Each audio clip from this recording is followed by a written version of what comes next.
Hello folks, Startup Different here on the floor of Collision, and another quick little interview. I've got my new friend here, Kelly. Kelly, nice to meet you. How are you doing today? I'm doing great. Nice to meet you too. I'm very excited about your company, ClearFlask. Seems really interesting. I like it based on the sign alone.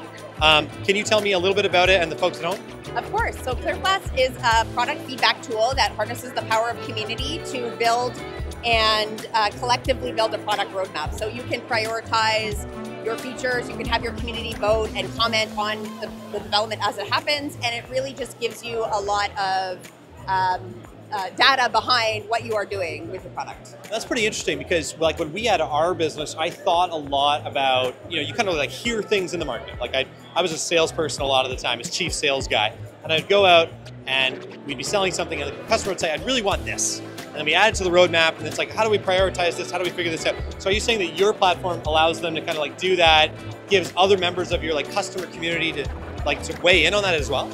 Yes, exactly. So basically, if you aren't using a tool like this, often the squeaky wheel gets the grease, right? Yeah, your loudest customers are who you pay attention to. By using the power of community, you are like building that groundswell. So just because one person is asking for one feature over and over again, doesn't mean that's a priority. You can also sort of rank and prioritize your users in our tool to decide whose feedback you're going to weigh a little more heavily. Oh, interesting.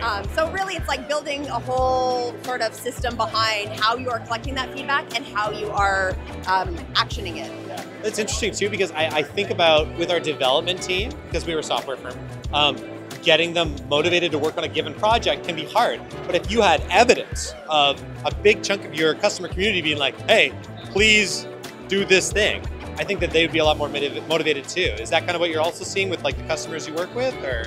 Absolutely. So it is validating exactly what you are doing. It also works really well. You often have a founder who is vision driven and has an idea of where they're going, and that's really important too, and we don't want to discredit that. Yeah. But the advantage is that you are building this, you are able to validate those ideas and throw them away if they're not working out. If people are saying this is really not working for us.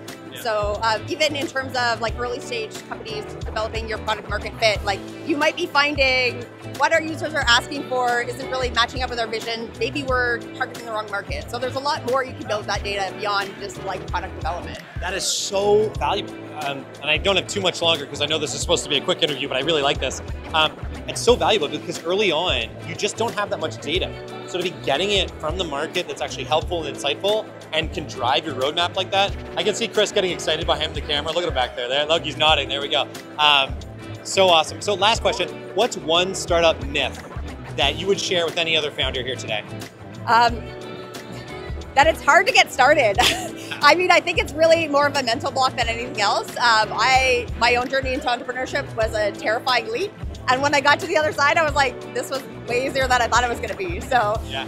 If you are passionate, if you love working for yourself, take the leap. It's not really that hard. Yeah, just got to do it, right? Yeah. Got to get going. I love it. Love it.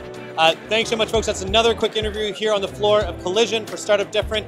Thank you, Kelly. Really appreciate the time. And we will pick up another one real soon.